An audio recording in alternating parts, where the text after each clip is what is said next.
آج اگر پاکستان میں آپ کو بڑا عہدہ چاہیے تو کوئی بڑا جرم کرنا چاہیے. پہلے سی وی کے اندر بایو ڈیٹا میں یہ لکھنا پڑے گا کہ کتنا بڑا جرم کیا, نہیں تو بڑا عہدہ نہیں مل سکتا اس ملک میں.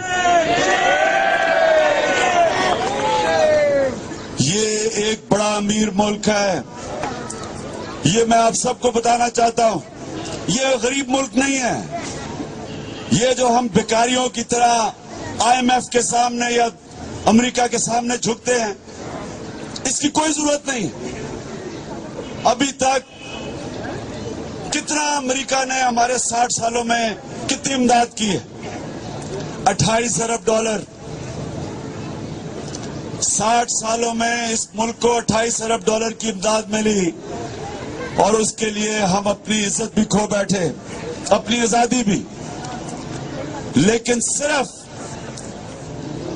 بلوچستان کے اندر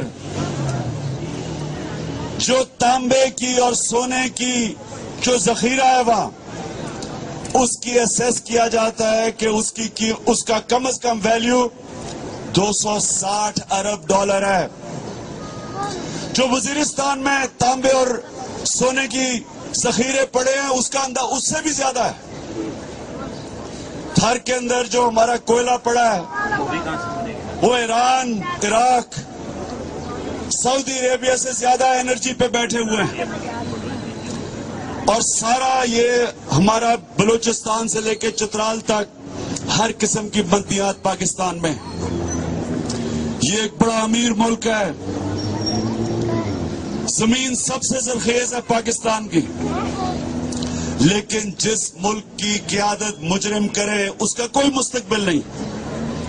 اس لیے تبدیلی کی ضرورت ہے, ایک نئے نظام کی, نئی شکلوں کی نہیں, نئے نظام کی. اور یہ ہم نے میوزیکل چیئر ختم کرنا ہے. یہ جو باریاں لی ہوئی ہیں انہوں نے, نورا کشتی, اوپر سے لڑائی ہو رہی ہے, اندر سے دونوں ملے ہوئے ہیں, مقاصد ایک ہیں. اگر کوئی تبدیلی چاہتا ہے تو سب سے پہلے اصل ایشوز پہ آئیں. بے نامی ختم کریں, اساسے اپنے ڈکلیئر کریں.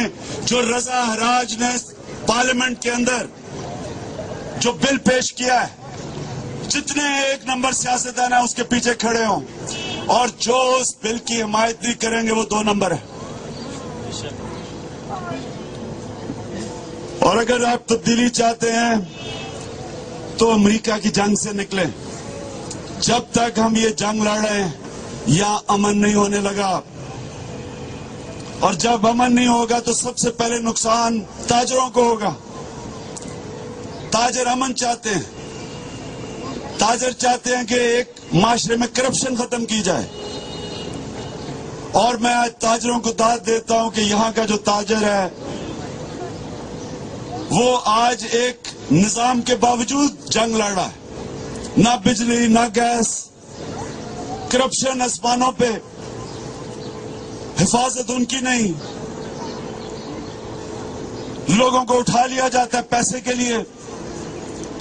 اگر آج تاجر بھی یہاں تجارت کر رہا ہے تو ہم سب کو اس کی حوصلہ افزائی کرنی چاہیے اور اس کو داد دینی چاہیے.